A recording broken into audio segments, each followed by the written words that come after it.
Tell us a bit about yourself, like your role, your background. Okay.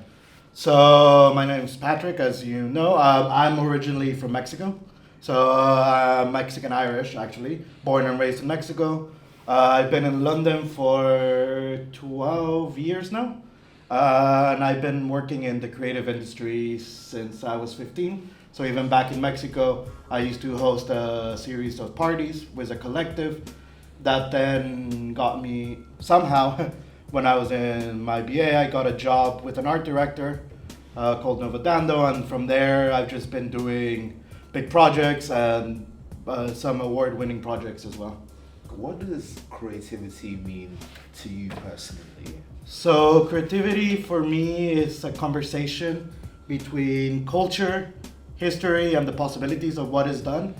So nowadays, with everything being so digital and so fast, nothing is fully original now, but everything can be pushed to have an original thought behind it. What do I mean by that? We're in 2025.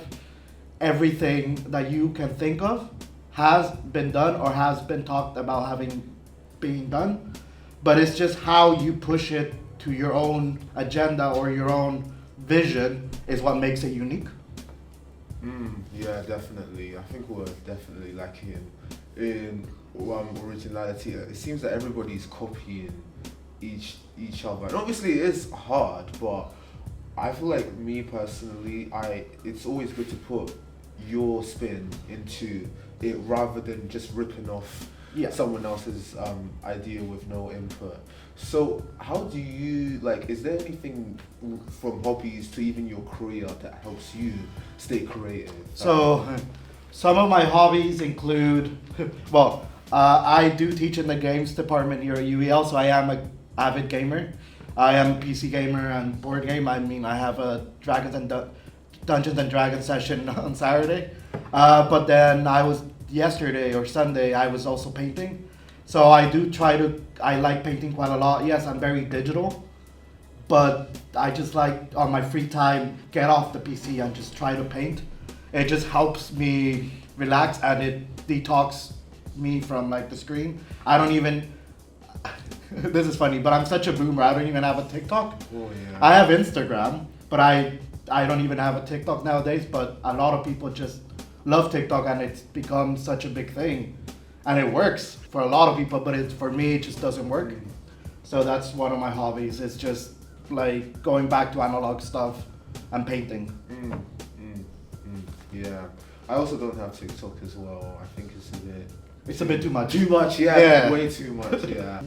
In your opinion, why should a young person come to the Creative Industries Festival? In your reason, what should make them get out of bed in the morning to go? Okay.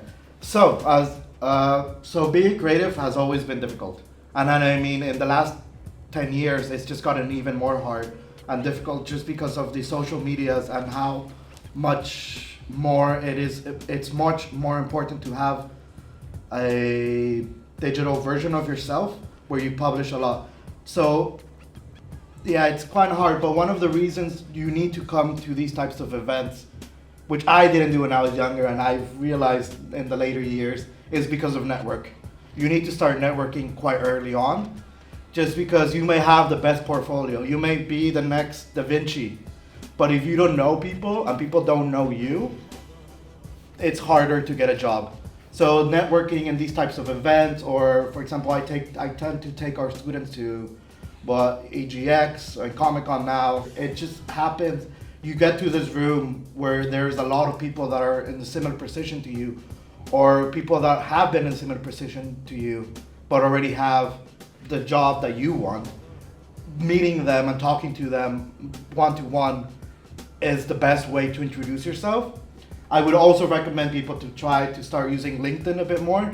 Yes, it's another social media, and yes, it might be a bit cringe, some of the posts, but it's one of the best ways to network, especially in this industry and especially in this climate that we are at the moment. Yeah, I definitely agree with LinkedIn. I've been making sure I build up my connections, so when this festival finishes, yeah, people know how great it was and everyone who made sure it was a success. How many LinkedIn connections do you have? Currently, I have over 100 Okay. now. Set yourself a task Yeah. for the event, and then let's see if you reach that milestone. Yeah. I'm grateful for the university for pushing it on, because before I didn't want to use it, Yeah. but obviously after learning a lot about it, it's definitely helped me in regards to learn about different job markets and job roles. And when I finish this internship, I have a lot more confidence in Yeah. applying to the roles that I want to do. So yeah, I definitely agree with the LinkedIn, and yeah, in turn it helps with networking as well. I've been able to meet a lot of people through LinkedIn. So yeah, And I mean, one thing about being creative is that we think that our skills only apply to like, oh, the mega creative stuff, but we're creative problem solvers. We're as creatives or as designers, we solve problems. So it's a way of thinking of how to solve problems. So your skills are actually very transferable to a lot of other fields out there. So yes, the ideal goal is to have a creative job, but if it's because of the saturation, it's not a bad thing to start somewhere else, get your feet on the ground, and then start doing the creative jobs. So you need to have a sort of base first, ideally, because again, we all have to pay rent. We all have to eat. So sometimes you might not have the best job for a couple of years, but at least you're gonna be stable enough, and your skills are so adaptable that after a while you might even enjoy that job so much, and you might grow in that job, but you're still using your creative skills just in a different market. That's great. You have any more final thoughts, Patrick? No, I mean I get camera shy, as people know, Yeah. so I like being in the other side of the camera normally. Yeah, thank you so much for giving No, us no, the no worries. opportunity. Can't wait to see your event in action. Yeah, so that's gonna be on the 4th at 4:30 p.m. is when we're starting the launch, and it's, well, you can't see it, but it's right over there. Yeah, make sure you guys are here 4:30. Awesome. Thank you, man. Thank you.